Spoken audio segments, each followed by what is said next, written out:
Hello friends, welcome to ராமேஸ் vlog. நாம் இன்னைக்கு இந்த வீடியோவில் ஜப்பானில் ஃபர்ஸ்ட் டே ஃபர்ஸ்ட் ஷோ படத்துக்கு தான் போக போகிறோம். என்ன படத்துக்கு போகிறோம் பார்த்தீங்கன்னா, வேட்டையன் படத்துக்கு தான் போகிறோம். நம்ம சூப்பர் ஸ்டார் ரஜினிகாந்த் நடித்த படத்துக்கு தான் ஃபர்ஸ்ட் டைமாக வந்து நாங்கள் எஃப்டிஎஃப் ஷோ வந்து போக போகிறோம். இப்போ டைம் வந்து 5:30 இருக்கும். ஆனால் இப்போயே வந்து நல்லா வந்து இருட்ட ஆரம்பிச்சிச்சு. ஸோ இப்போ வந்து ஜப்பானில் வந்து ஆட்டம் சீசன். ஸோ இப்போயே வந்து பார்த்தீங்கன்னா லைட்டாக வந்து குளிரெல்லாம் ஆரம்பிச்சிருச்சு. இந்த பஸ் ஸ்டாப்லேயே வந்து உங்களுக்கு பஸ்ஸோட ரூட் எல்லாமே வந்து டீட்டெயிலாக போட்டிருப்பாங்க. ப்ளஸ் வந்து பஸ் வந்து எந்த ஸ்டாப்பில் நிற்கிது, இப்போ பார்த்தீங்கன்னா டூ ப்ரீவியஸ் ஸ்டாப்னு காட்டுது. ஸோ 2 ஸ்டாப்புக்கு முன்னாடியே வந்து பஸ் வந்துட்டுருக்கு அப்படின்ற எல்லா இன்ஃபர்மேஷனும் இங்கே இருக்கிற பஸ் ஸ்டாப்பில் வந்து காட்டும். ஸோ நாங்கள் ஒரு ஃபஸ்ட்டு பஸ் ஏறினோம். அடுத்து வந்து அதுலேருந்து வந்து இன்னொரு பஸ் ஏறி தான் நாங்கள் வந்து இங்கே இருக்கிற சினிமாவுக்கு வந்து போயிட்டுருக்கோம். நாங்கள் வந்து யுனைடெட் சினிமாஸ் அப்படின்ற ஒரு இடத்துல தான், ஒரு மாலில் தான் அந்த தியேட்டர் வந்து இருக்குது. இப்போ வந்து டைம் வந்து ஒரு 6 o'clock தான் இருக்கும். ஆனால் அதுவே உங்களுக்கு நல்ல இருட்டான மாதிரியான ஒரு ஃபீலிங் இருக்கும்.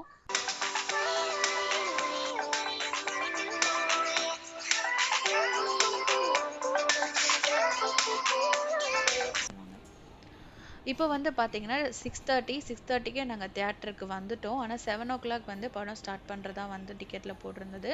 ஆனால் பெருசாக வந்து இப்போ யாருமே வரல. ஸோ இனிமேல் தான் வந்து வருவாங்க அப்படின்னு நினச்சிட்டு இருந்தோம். இதான் பார்த்தீங்கன்னா தேட்டரோட அவுட் சைட், ஜப்பான் தேட்டரு. இங்கே வந்து அந்த ஆஃப் அன் ஹவர் என்னடா பண்ணலாம் அப்படின்னு பார்க்கும்போது இங்கே ஒரு டிஃப்ரெண்ட்டான ஒரு சேர் பார்த்தோங்க. டிவி வந்து அந்த பக்கம் இருக்குது. ஆனால் சேர் வந்து அதை விட ஒரு 10 feet தள்ளி தான் இருக்குது. ஆனால் உங்களுக்கு சவுண்டு கிளாரிட்டி சூப்பராக கேட்குது. எப்படின்னா இந்த சேர் தான். இந்த சேர்லயே வந்து உங்களுக்கு ஸ்பீக்கர் அட்டாச்மெண்ட்டோட வருது. அதுவும் தியேட்டர் எஃபெக்ட்ல சூப்பரா இருக்கு இந்த சேரு. ஸோ இது வந்து ரொம்பவே நல்லா இருந்தது. ஸோ நான் வந்து கேள்விப்பட்டிருக்கேன் வந்து சூப்பர் ஸ்டாருக்கு வந்து ஜப்பான்ல நிறைய ரசிகர்கள் இருக்காங்க அப்படின்றது. ஆனால் அது இந்த இடத்துல வந்து தான் பார்த்தீங்கன்னா நான் வந்து கன்ஃபார்மே பண்ணேன். நம்ம ஊரில் கூட பார்த்தீங்கன்னா ரஜினி போஸ்டர் வச்சு இந்த மாதிரி வர்றது நான் பார்த்ததில்ல. மேபி இருக்கலாம், ஆனால் நான் வந்து இந்த மாதிரி நோட்டீஸ் பண்ணதில்லை. ஆனால் இங்கே பார்த்தீங்கன்னா அதுக்கு முன்னாடியே வேட்டையன் படம் ஸ்டிக்கர் வச்சு அதோட ஸ்டாண்டு, அப்புறம் வந்து ஃபைல், டிஷர்ட், அப்புறம் வந்து நிறைய அந்த மேக்னெட் மாதிரி இதெல்லாம் வந்து வச்சு வித்துட்டு இருந்தாங்க. ஸோ அதையும் பார்த்தீங்கன்னா ஜப்பனீஸ் பீப்புள் ரொம்ப ஆர்வமாக வந்து வாங்குனாங்க. ஸோ அது ரொம்பவே வந்து பார்க்குறதுக்கு ரொம்ப அழகாக இருந்தது. ப்ளஸ் வந்து அவங்களோட டிஷர்ட்டும் பார்த்தீங்கன்னா தலைவா அந்த மாதிரி வேட்டையன் இந்த மாதிரி அந்த தலைவரோட பிக்சர் போட்ட டிஷர்ட் வந்து போட்டுட்டு தான் படத்துக்கே வந்திருந்தாங்க.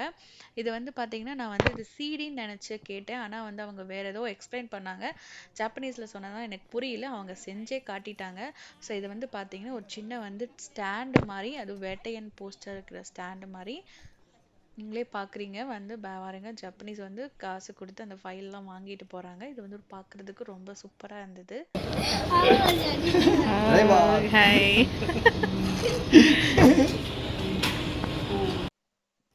ஸோ இங்கே வந்து டோக்கியோவில் வந்து ஒரே ஒரு ஷோ தான் போடுறாங்க. ஆனால் நம்ம ஜப்பானில் இருக்கிற மற்ற இடங்கள்ல நிறைய 2 3 ஷோ கூட போடுறாங்க. ஆனால் வந்து டோக்கியோவில் ஒரு டைம் தான். அதுவும் இந்த தேர்ஸ்டே ஈவினிங் மட்டும்தான் 7 o'clock ஷோ தான். ஸோ அதனால பார்த்தீங்கன்னா அந்த கூட்டம் வந்து அந்த ஒரு ஷோக்கு ஏற்ற மாதிரியான கூட்டம் வந்து வந்திருந்தது.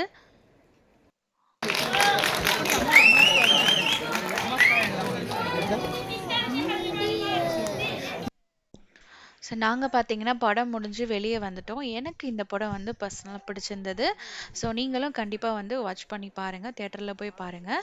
படம் முடிச்சுட்டு வந்துட்டு நம்ம வாங்கிட்டு வந்த ஸ்நாக்ஸ் எல்லாம் இங்கே வந்து ஜப்பானில் இந்த டஸ்ட்பினை வந்து டஸ்ட்டை வந்து பார்த்தீங்கன்னா செப்பரேட் பண்ணி போகிற பழக்கம் இருக்குது. ஸோ அதனால் தியேட்டர் படம் முடிச்சுட்டு வந்து நாங்கள் செப்பரேட் பண்ணி போட்டுட்டோம். படம் முடிஞ்சுட்டு வெளியே வர்றதுக்கே பார்த்தீங்கன்னா 10:45க்கு மேலே ஆயிடுச்சு. ஸோ வந்து பெருசாக எந்த கடையுமே வந்து அந்த மாலில் ஓப்பன் ஆகலை. நாங்கள் வந்து ஓகே ட்ரெயின் எடுத்து நம்ம வீட்டுக்கே போயிடலாம். ஏன்னா பஸ் வந்து ஆப்ரேட் ஆகாது, ட்ரெயின் வந்து உங்களுக்கு ஆப்ரேட் ஆகும். ஸோ அதனால் வந்து ட்ரெயினில் ஏறி தான் நாங்கள் வீட்டுக்கு வந்து கிளம்பணும். இந்த வீடியோ உங்களுக்கு பிடிச்சிச்சுன்னா சேனலை மறக்காமல் சப்ஸ்கிரைப் பண்ணிக்கோங்க. நெக்ஸ்ட் நிறைய வந்து ஜப்பான் பற்றின இன்ட்ரெஸ்டான விஷயம்லாம் நான் வீடியோவை போடுறேன். சேனலை மறக்காமல் சப்ஸ்கிரைப் பண்ணிக்கோங்க. இந்த வீடியோவுக்கு லைக் கொடுத்துக்கோங்க, கமெண்ட் பண்ணுங்கள். தேங்க்யூ ஃபார் வாட்சிங். நெக்ஸ்ட் சூப்பரான வீடியோவில் பார்க்கலாம்.